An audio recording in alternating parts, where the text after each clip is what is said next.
Come on class, it's time for chapter 3 of Fantastic Mr Fox, The Shooting. Well, my darling, said Mr Fox, what shall it be tonight? I think we'll have duck tonight, said Mrs Fox. Bring us 2 fat ducks, if you please, one for you and me and one for the children. Ducks it shall be, said Mr Fox. Bunce's best. Now do be careful, said Mrs Fox. My darling, said Mr Fox, I can smell those goons a mile away. I can even smell one from the other. Boggis gives off a filthy stink of rotten chicken skins. Bunce reeks of goose livers, and as for Bean, the fumes of apple cider hang around him like poisonous gases. Yes, but just don't get careless, said Mrs Fox. You know they'll be waiting for you, all 3 of them. Don't worry about me, said Mr Fox. I'll see you later. But Mr Fox would not have been quite so cocky had he known exactly where the 3 farmers were waiting at that moment. They were just outside the entrance to the hole, each one crouching behind a tree with his gun loaded. And what's more, they had chosen their positions very carefully, making sure that the wind was not blowing from them towards the fox's hole. In fact, it was blowing in the opposite direction. There was no chance of them being smelled out. Mr Fox crept up the dark tunnel to the mouth of his hole. He poked his long, handsome face out into the night air and sniffed once.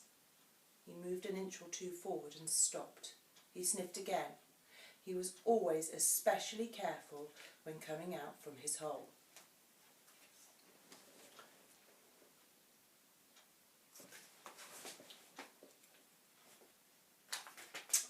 He inched forward a little more. The front half of his body was now in the open. His black nose twitched from side to side, sniffing and sniffing for the scent of danger.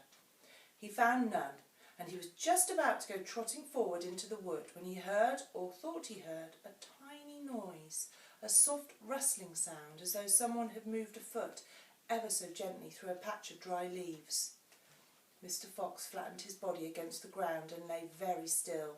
His ears pricked. He waited a long time, but he heard nothing more. It must have been a field mouse, he told himself, or some other little animal.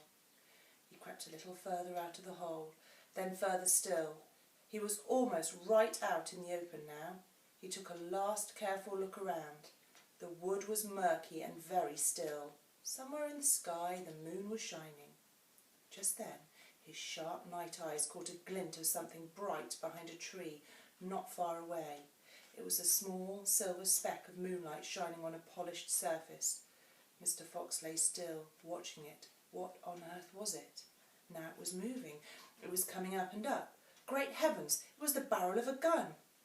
Quick as a whip, Mr Fox jumped back into his hole, and at the same instant the entire wood seemed to explode around him. Bang, bang, bang! The smoke from the 3 guns floated upward in the night air. Boggis and Bunce and Bean came out from behind their trees and walked towards the hole. Did we get him? Said Bean. One of them shone a flashlight on the hole, and there on the ground, in the circle of light, half in and half out of the hole, lay the poor, tattered, blood-stained remains of a fox's tail. Bean picked it up. We got the tail, but we missed the fox, he said, tossing the thing away.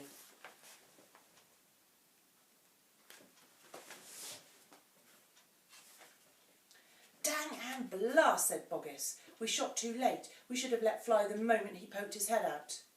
He won't be poking it out again in a hurry, Bunce said. Bean pulled a flask from his pocket and took a swig of cider. Then he said, It'll take 3 days at least before he gets hungry enough to come out again. I'm not sitting around here waiting for that. Let's dig him out. Ah, said Boggis, now you're talking sense. We can dig him out in a couple of hours. We know he's there. I reckon there's a whole family of them down that hole, Bunce said. Then we'll have the lot, said Bean. Get the shovels. But there we go, the end of chapter 3.